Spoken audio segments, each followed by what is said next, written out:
اسی طرح غداری کے فتوے لگے، اگرتلا سازش اور اس طرح کے مقدمات ہوئے، تو اس وقت بھی اس طرح کی ہی صورتحال تھی۔ عوام نے اس کو ووٹ دیا تھا جس طرح آج عمران خان کو لوگ ووٹ دے رہے ہیں، اور اس وقت اس کو غدار ڈکلیئر کیا گیا اور ملک ہمارا ٹوٹ گیا۔ لیکن ان لوگوں کو جو اصلی ذمہ دار ہیں ان کو سزا نہیں ملی۔ آپ اندازہ کیجئے، جنرل عاصم باجوہ، ان کی پاپا جونز کی 200 کے قریب کمپنیاں ہیں اور ان کا سکینڈل آیا لیکن کوئی سزا نہیں ملی۔ جنرل باجوہ کی بہو کا 12 ارب روپے کے ایک پلاٹ کا مقدمہ آیا لیکن کوئی پتہ نہیں ہے۔ اصل میں مصطفیٰ نواز کھوکھر جو بات کہہ رہا ہے وہ سچ پر مبنی ہے۔ اس وقت پیپلز پارٹی کے اندر ایک ریزسٹنس پاور پائی جاتی ہے۔ پیپلز پارٹی کے اندر شروع دن سے جب سے بھٹو کو لٹکایا گیا، یہ پارٹی اینٹی اسٹیبلشمنٹ سمجھی جاتی تھی۔ بے نظیر بھٹو اینٹی اسٹیبلشمنٹ تھی، ان کی 2 دفعہ کی حکومت اس وقت کی اسٹیبلشمنٹ نے گرائی تھی۔ بے نظیر کا مائنڈ سیٹ مشرف کے ساتھ بھی وہ ڈیل نہیں کر پائی تھی، وہ یہ سمجھتی تھی کہ اسٹیبلشمنٹ ہمیشہ سے ان کے خلاف ہے۔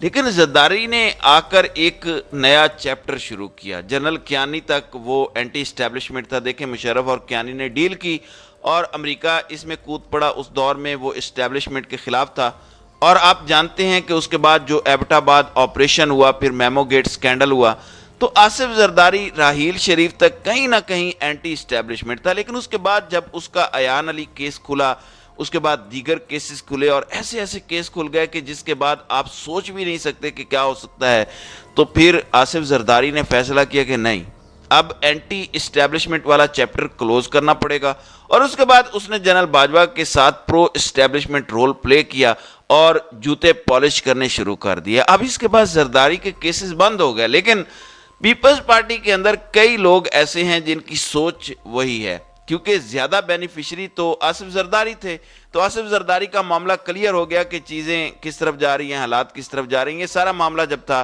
اس میں آصف زرداری کو بڑا جھٹکا لگا تھا اور آصف زرداری کی چیزیں بہت زیادہ خراب ہو گئی تھیں، لہٰذا اس صورتحال میں آصف زرداری کو لگا کہ میں بچ نہیں پاؤں گا، اس نے ڈیل کر لی، اس کے کیسز معاف ہو گئے۔ لیکن پیپلز پارٹی کے اندر سوچ پائی جاتی ہے بہت زیادہ کہ کب تک یہ تماشا چلتا رہے گا۔ آپ جانتے ہیں کہ پیپلز پارٹی کے اندر یہ سوچ پائی جاتی ہے کہ ہمیں الیکشنز میں جانا چاہیے، کیا مسئلہ ہے، ہم کیوں نہیں جاتے۔ آصف زرداری کو بھی وہ دیکھ رہے ہیں۔ اب مصطفیٰ نواز کھوکھر ہوں یا دیگر، انہوں نے مستقبل قریب میں پی ٹی آئی جوائن کرنی ہے۔ اب یہ آوازیں پیپلز پارٹی میں بلند ہو رہی ہیں، جس دن یہ پی ٹی آئی جوائن کریں گے آپ دیکھیں گے ان کے خلاف کیس ہو جائے گا۔ عمران خان تو بار بار کہہ چکے ہیں اعتزاز احسن کو اور پیغامات بھیج رہے ہیں کہ پی ٹی آئی میں آ جائیں۔